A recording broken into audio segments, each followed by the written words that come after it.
Hello বন্ধুরা, আজকে তোমাদের জন্য একটা নতুন রেসিপি নিয়ে চলে এসেছি। তো চলো রেসিপিটা দেখতে থাকো, পুরো ভিডিওটা অবশ্যই দেখবে যে রেসিপিটা কিভাবে করছি।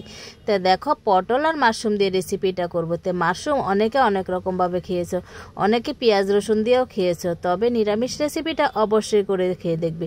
এই নিরামিষ রেসিপিটা খেলে অবশ্যই খুবই ভালো লাগবে আশা করি।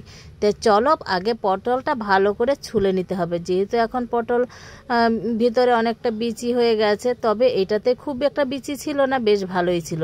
তো পটলটা ভালো করে ছুলে নিয়েছি, আর ছুলে দেখো মাঝখান দিয়ে বাঁকা করে তাছড়া করে কেটে নিয়েছি দু টুকরা করে। তো কেটে তারপরে দেখো এটার সঙ্গে দিয়ে দেব দুটো আলু। তা আলুটাও কিন্তু আমি একই সাইজের কেটে নিয়েছি বাঁকা করে। তো সুন্দর করে এক রকমের সবজি কাটা হলে দেখতে কিন্তু খুবই ভালো লাগে, খেতে যেমনই হোক না কেন দেখাতে সুন্দর হলে খেতেও ভালোই লাগে। তো চলো দুটো একরকম করেই কেটে নিয়েছি, আর কেটে তারপরে দেখো এদিকে যা যা লাগবে সেগুলো এবার রেডি করে নেব। আর পটলটা সুন্দর করে কেটে কিন্তু ভালো করে ধুয়েও নিতে হবে। তো দেখো এই যে আমার পটল কাটা একদম রেডি। এইবার দেখো যেটা লাগবে পটলের জন্য একটা টমেটো আর আদা লাগবে, সেই জন্য টমেটোটাও কিন্তু কুচি করে নিলাম। খুব একটা কুচি করিনি, যেহেতু এটা বেটে নেব সেই জন্য। তারপরে যতটা আদা লাগবে সেই আদাটাও পরিমাণ মতো নিয়ে নিলাম, খুব বেশি আদা নিলাম না। তারপরে দেখো এই যে মাশরুমটা যে এনে রেখেছিল সেই মাশরুমটা এবার ভালো করে দু টুকরা করে কেটে নেব, আর কেটে ভালো করে ধুয়ে নেব। অনেকে মাশরুম কিন্তু মানে ভাজেও না, সেদ্ধও করে না, ডাইরেক্ট রান্না করে নেয়। তো দেখো আমি রেসিপিটা কি করে করছি। তো তারপরে দেখো এদিকে মাশরুমটাও দু টুকরা করে কেটে নিয়েছি, আর মাশরুমটা কিন্তু বেশ ভালো ছিল, ভিতরে একদম সাদা ছিল।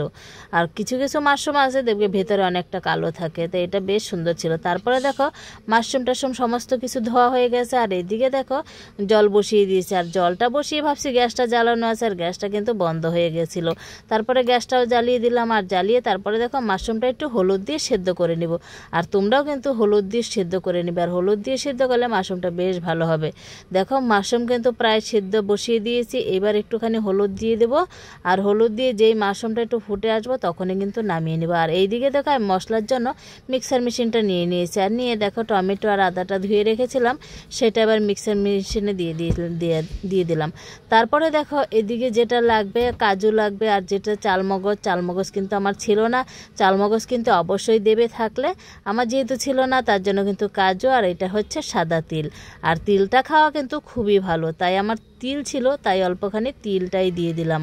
আর তিল খেলে কিন্তু চোখের পক্ষে খুব উপকার।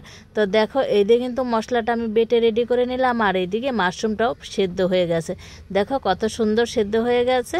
তো দেখো মাশরুমটা কিন্তু অবশ্যই এরকম করে সেদ্ধ করে নেবে, দেখবে খেতে কত দুর্দান্ত হবে। তারপরে দেখো এইদিকে মাশরুম আর পটল এবার ভেজে নেব। তো দেখো এইদিকে তেল গরম বসিয়ে দিয়েছি, আর বসিয়ে এদিকে দেখো মাশরুমটা সুন্দর করে লাল লাল করে ভেজে নেব তেলের মধ্যে দিয়ে। তো মাশরুমটা কিন্তু এদিকে লাল লাল করে ভেজে নিচ্ছি, আর এদিকে কিন্তু পটল টটল সমস্ত কিছু ধুয়ে রেখে দিয়েছি। এবার মাশরুমটা ভাজা হলে একটু নুন দিয়ে ভেজে নেব, নুন দিয়ে ভেজে নিলে বেশ ভালো হবে। তারপরে দেখো এদিকে লাল লাল করে কিন্তু মাশরুমটা ভাজা হয়ে গেছে, এবার উঠিয়ে নেব। উঠিয়ে দেখো পটলটা যে ধুয়ে রেখেছিলাম এই পটলটা আর একটুখানি কড়াইয়ে তেল দিয়ে তারপরে পটলটাও কিন্তু আমি ভালো করে ভেজে নেব একটুখানি হলুদ দিয়ে। আর পটলটা যখন ভাজবো তখন কিন্তু নুন দেব না, আমি একটুখানি হলুদ দিয়ে সুন্দর করে ভেজে নেব, এপিট ওপিট করে সুন্দর করে লাল লাল করে ভেজে নেব।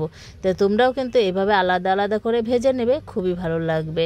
খুব একটা তেলও লাগবে না, খুব একটা কমও লাগবে না, এরকম মোটামুটি তেল লাগবে। আর একবারে দিলে তো একদম কম তেলেই হয়ে যায়।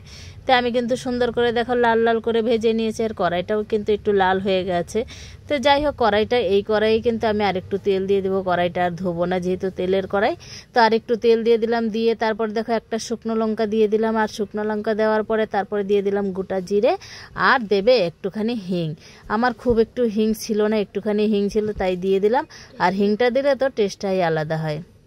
তো দেখো হিংটা দিয়ে ভালো করে ফোড়নটা ভেজে নিলাম, আর নিয়ে তারপরে এই যে বাটা যে মশলাটা ছিল টমেটো তারপরে কাজু আদা তিল সেটা দিয়ে ভালো করে কিন্তু দিয়ে দিলাম কড়াই। আর দিয়ে তারপরে দেখো 1 চামচ জিরের গুঁড়ো, 1 চামচ ধনে গুঁড়ো, আর দিলাম ঝাল লঙ্কার গুঁড়ো দিইনি, কাশ্মীরি লঙ্কার গুঁড়ো দিয়েছি, যেহেতু ঘরে বাচ্চা আছে ঝাল একদম দেবো না, তো কাশ্মীরি লঙ্কার গুঁড়ো দিয়েছি একটু লাল হওয়ার জন্য। তারপরে দিয়ে দিলাম হলুদ, তারপরে দিয়ে দিলাম স্বাদ মতো নুন। দিয়ে এবার মশলাটা কিন্তু ভালো করে কষিয়ে নিতে হবে সুন্দর করে। আর যেই দেখবে মশলাটা কষানো হয়ে গেছে এমনিতেই দেখবে মশলার থেকে তেল ছেড়ে দিয়েছে, আর তখন ভাববে মশলাটা বেশ ভালো করে কষানো হয়ে গেছে। তো দেখো আমার কিন্তু মশলাটা কষানো প্রায় হয়ে গেছে। এবার যে ভেজে রাখা আর মাশরুম যে ভেজে রেখেছি দুটো একসঙ্গে দিয়ে আর একটু ভালো করে এপিট ওপিট করে কষিয়ে নেব সুন্দর করে। এই যে মাশরুম আর পটল একসঙ্গে রেখে দিয়েছিলাম ওইটাই কিন্তু ভালো করে আর একটু কষিয়ে নেব সুন্দর করে এপিট ওপিট করে। আর এটাও কষানোর সময় কিন্তু তেলটা বেশ ছেড়ে দিচ্ছে, এই যে দেখতেই পাচ্ছ। তো তারপরে দেখো কষানো কিন্তু হয়ে গেছে, এবার পরিমাণ মতো জল দিয়ে দিব। তো দেখো পরিমাণ মতো জল দিয়ে যেই জলটা ফুটে যাবে তখন ভাববে যে প্রায় হয়ে এসছে আমার এই পটল মাশরুমের রেসিপি। তো চলো এইদিকে দেখো জলটা দেওয়ার পরে ফুটে গেছে, তো দেখতেই পাচ্ছ কত সুন্দর হয়েছে না। তো দেখো এইবার যে নামানোর আগে দিতে হবে যেটা, এটাতে একটু ঘি দিলেও ভালো হয়, যেহেতু আমরা ঘি খাবো না তাই কিন্তু ঘি দিইনি, একটুখানি গরম মশলা দিয়েছি। আর গরম মশলা দিয়ে তারপরে বাস নামিয়ে নেবে। আর গরম গরম ভাত এবং রুটি পরোটার সঙ্গে কিন্তু খুবই ভালো লাগবে খেতে। তো চলো আমার আজকে রেসিপিটা ছিল এই পর্যন্ত। যদি ভালো লাগে অবশ্যই লাইক কমেন্ট শেয়ার সাবস্ক্রাইব করে পাশে থেকো। দেখা হচ্ছে আবার নতুন ভিডিও।